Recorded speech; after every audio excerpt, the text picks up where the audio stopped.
Good day, Ga. This is Dexalubi Hitalia, and today we will going to discuss the quality and environmental cost management.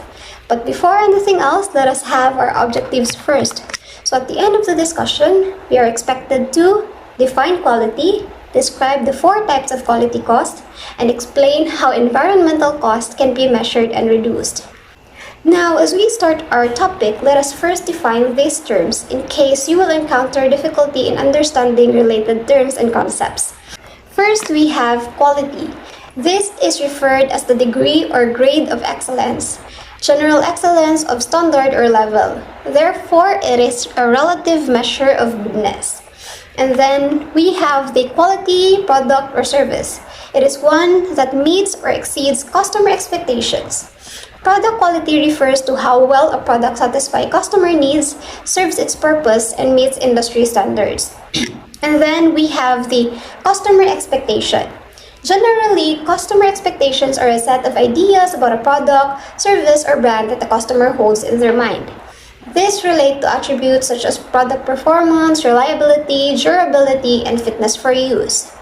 And then we have the quality specification. It is the specific level of performance planned for a given quality attribute. These are detailed requirements that define the quality of a product, service, or process. Now, customers expect a quality product or service to perform according to specifications. And then we have the quality of conformance. It is a measure of how a product meets its specifications. This refers to the capability of a product, service, or process to meet certain design standards set by the producer. It measures how close a product, service, or process is to meeting design specifications. And then we have the defective product. It is the one that does not conform to specifications. To be more specific, a defective product is a product that causes injury to a person or a customer due to either a design defect, a manufacturing defect, or a marketing defect. And lastly, we have zero defects. It means that all products conform to specifications. This also means that obtaining the highest quality through production process, avoiding failures and imperfections. Now that we have identified those terms, let us answer the question, what is quality cost? Well, cost of quality are costs incurred to prevent defects or incurred as a result of defects occurring. Quality-linked activities are those activities performed because poor quality may or does exist. The cost of performing these activities are referred to as cost of quality.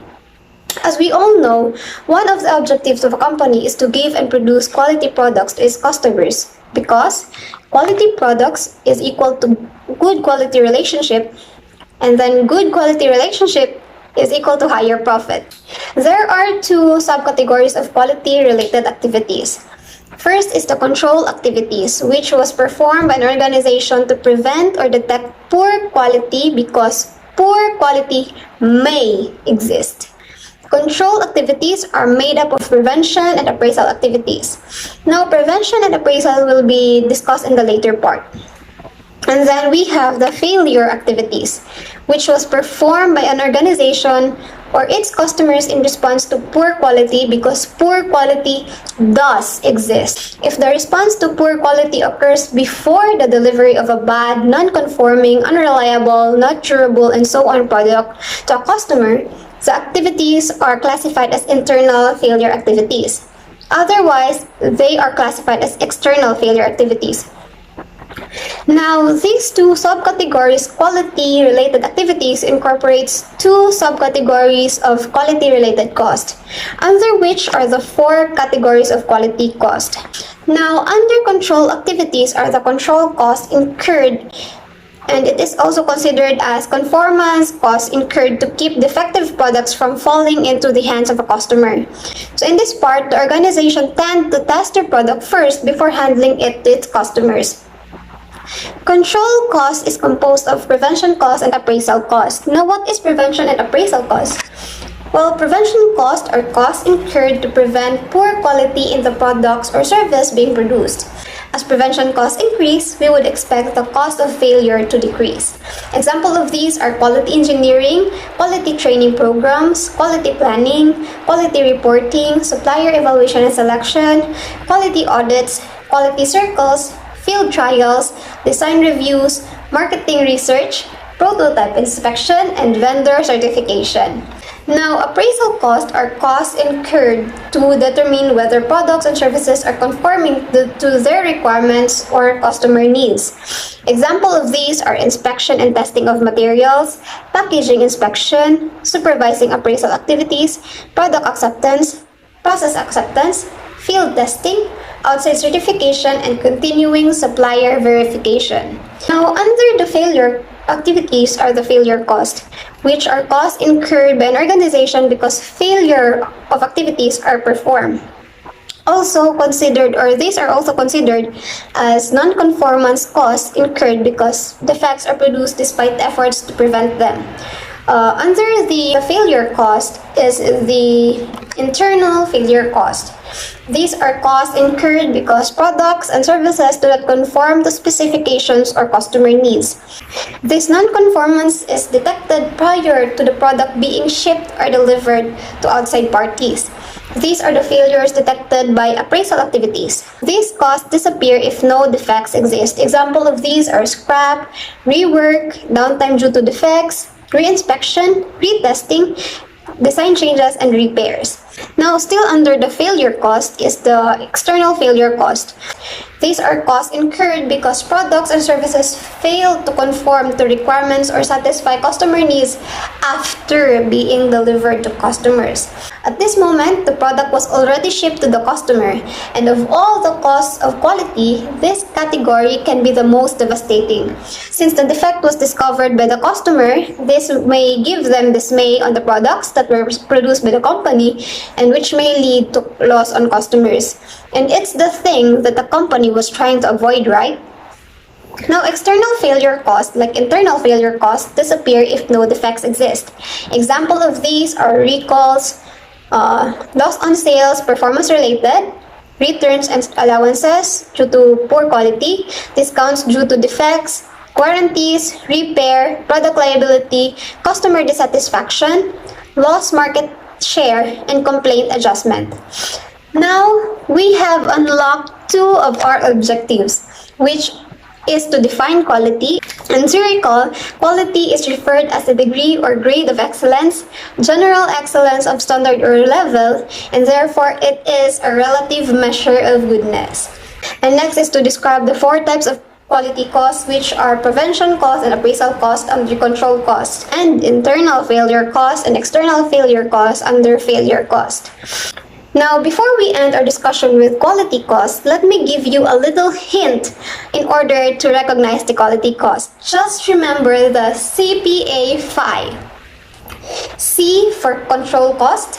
Under this cost are P for prevention cost and A for appraisal cost. Next is the phi.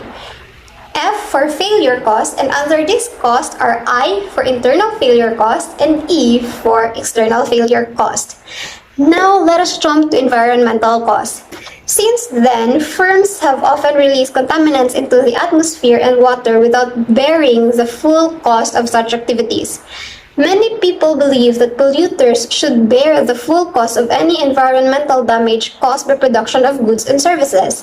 By bearing the full cost, firms may then seek more eco-efficient production methods. Now, what do you mean by eco-efficient? Eco-efficient or eco-efficiency is the ability to produce competitively priced goods and services that satisfy customer needs while simultaneously reducing negative environmental impacts, resource consumptions, and cost, which means producing more goods and services and using less materials, energy, water, and land, while at the same time minimizing air emissions, water discharges, waste disposal, and the dispersion of toxic substances. Interestingly, some initial experiences suggest that it may be possible to improve environmental quality without reducing useful goods and services while simultaneously increasing profits. Now, Damage to environment is the reason why organization or firms or companies should take into account this environmental cost. Now, damage to environment is defined as either direct degradation of the environment, such as emission of solid, liquid, or gaseous residues into the environment. So, example of that is water contamination and air pollution, or indirect degradation, such as unnecessary usage of materials and energy. Now, there are 4 categories of environmental cost. First is environmental prevention cost, and these are the cost of activities carried to prevent the production of contaminants or waste that could cause damage to the environment. Second is the environmental detection cost. These are the cost of activities executed to determine if products, processes, and other activities within the firm are in compliance with appropriate environmental standards. The third one is the environmental internal failure cost. These are the cost of activities performed because contaminants and waste have been produced but not discharged into the environment. Thus, internal failure costs are incurred to eliminate and manage contaminants or waste once produced. And the fourth one is the environmental external failure costs. These are the cost of activities performed after discharging contaminants and waste into the environment. External failure costs can be subdivided into 2. First is the realized external failure costs. These were incurred and paid by the firm. Next is the unrealized external failure or societal cost. These were costs by the firm but are incurred and paid for by parties outside the firm. Societal costs can be further classified as those resulting from environmental degradation, or those associated with an adverse impact on the property or welfare of individuals. In either case, the costs are borne by others and not by the firm, even though the firm causes them. Of the 4 environmental categories, the external failure category is the most devastating. Within the external failure cost category, societal costs are labeled with an S. The costs for which the firm is financially responsible are called private cost. All costs without the S label are private cost. Now, environmental cost reduction is the way of investing more in prevention and detection activities which can bring about a significant reduction in environmental failure cost. Generally speaking, environmental costs appear to behave in much the same way as quality cost. The quotation about prevention is better than cure is also applicable to business, which means that if prevention was made in the earlier part of the activity, then the company would attain the lowest quality and environmental cost. The lowest environmental costs are attainable at the zero damage point, much like the zero defects point of the total quality cost management. Thus, an eco-efficient solution would focus on prevention with the usual justification that prevention is cheaper than the cure. Analogous to the total quality management model, zero damage is the lowest cost point for environmental costs. Finally, the discussion has already ended, and give yourself a pat on the back as you have finished another lesson in strategic cost management. This has been your reporter, Dexalu Italia, and always say to yourself, self-laban lang, kaya na to ni. Goodbye!